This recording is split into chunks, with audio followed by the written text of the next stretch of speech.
Vaso? Yes, hello. Hello. Hello, Sophia. Hello, How are you doing? dear colleagues. Good afternoon. This Just is give a me a women's moment, session. please. Just a moment, please. Oh, just a moment, please.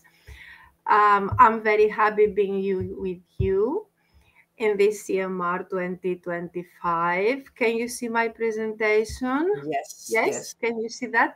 Thank you, Sophia. Thank you it's an honor for me to be with you in this CMR. So my presentation, my case is a 33-year-old male who presented to the emergency department complaining for chest pain, radiating to upper limbs lasting for 9 hours. He also mentioned an exceptional discomfort dyspnea for the past month. It was an obese man, smoker, heavy smoker, with dyslipidemia in his past history and renal cancer with nephrectomy but without chemo or radiotherapy. Home medication, allopurinol, and statin. On admission, he had a heart rate of 100 beats per minute and a blood pressure of 160 to 90 millimeters of mercury. As you can see, the ECG has borderline ST elevation in leads 1 AVL at V1, V2, V2, V3, and V4 precordial leads, and depression in leads on the inferior wall. The X-ray had bilateral diffuse infiltrates and first troponin elevated. As initial management, he was given acetylsalicylic acid, ticagrelor, and intravenous nitroglyceride. His echo with very pure views.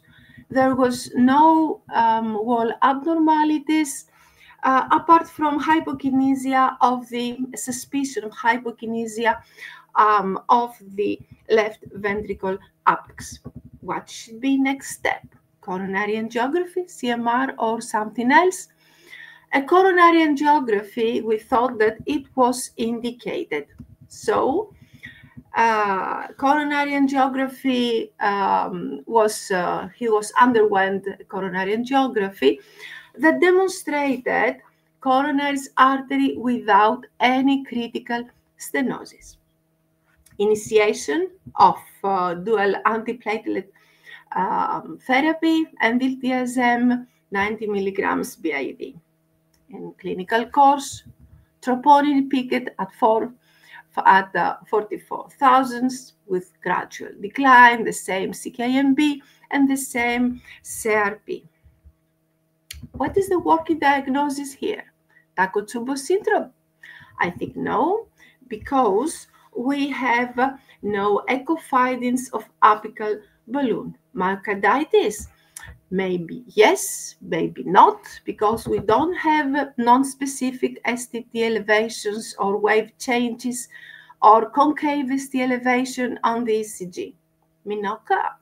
Maybe. The diagnostic criteria of Minoka include first criteria for an acute myocardial infarction, as we have seen on ECG, absence of obstructive coronary artery disease, as it was in our patient, and no clinical overt cause of the acute presentation. Some position papers have highlighted the use of CMR imaging in the investigation of patients with suspected Minoka, primarily to exclude non-ischemic causes. And some other studies have suggested that CMR changes the provisional diagnosis in the majority of Minoka cases. So, next step, what should be? Should be a CMR performance. CMR with left ventricle volumes, as you can see in the diastole and end systole, normal volumes with stroke volume of 78 ml and an ejection fraction mildly reduced. RV with normal volumes. And here we have the early contrast enhancement showing the central hypotenuse area in the anterolateral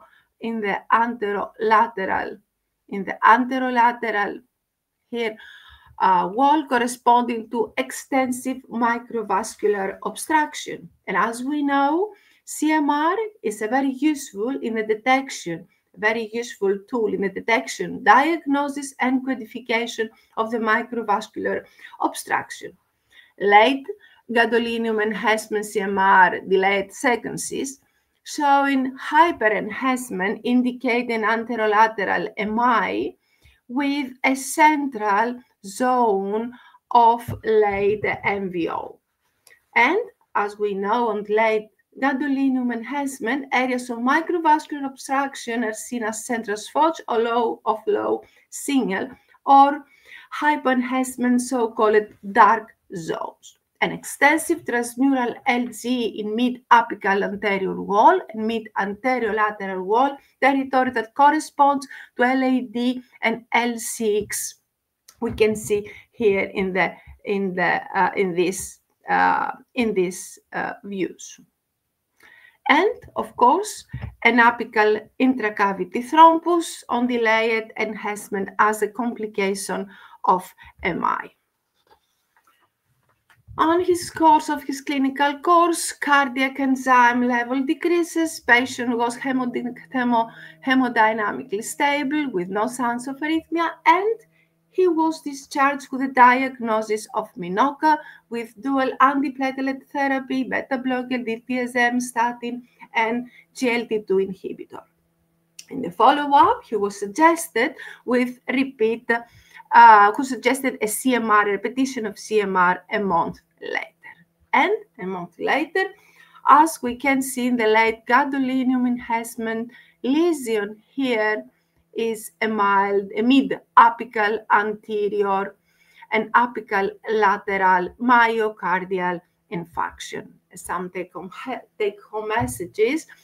For MINOCA, the working diagnosis of MINOCA has been increasingly recognized with the common use of high-sensitivity troponins and coronary angiography, accounting 5 to 10% of all acute myocardial infarction. A CMR imaging is a pivotal in patients presented with suspected MINOCA, mainly to delineate those with a non-ischemic cause. And as Stockholm myocardial infarction with normal coronary studies show that CMR should be performed as early as possible in the first week in all patients with the working diagnosis of MINOCA. And imaging of patients with a working diagnosis of MINOCA, which is centered on CMR together with supplement investigations, results in a clear diagnosis in approximately 3/4 of the patients. That is a good example of personalized medicine that optimizes treatment without harming the patient.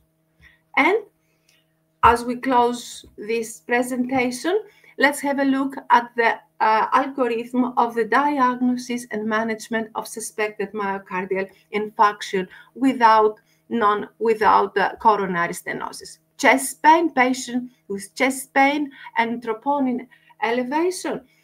Then, if he has no elevated D-dimers, then we can perform coronary CT or invasive coronary angiography.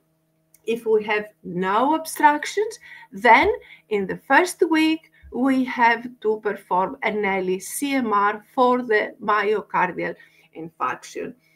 If we have myocardial infarction or normal CMR, then we have to review the invasive angiography. Maybe there's a missed obstructive CAD, an optical coherence tomography should be performed. Maybe there's a plaque disruption or an acetylcholine provoke for coronary artery spasm, functional coronary angiography, or maybe is an embolic disorder.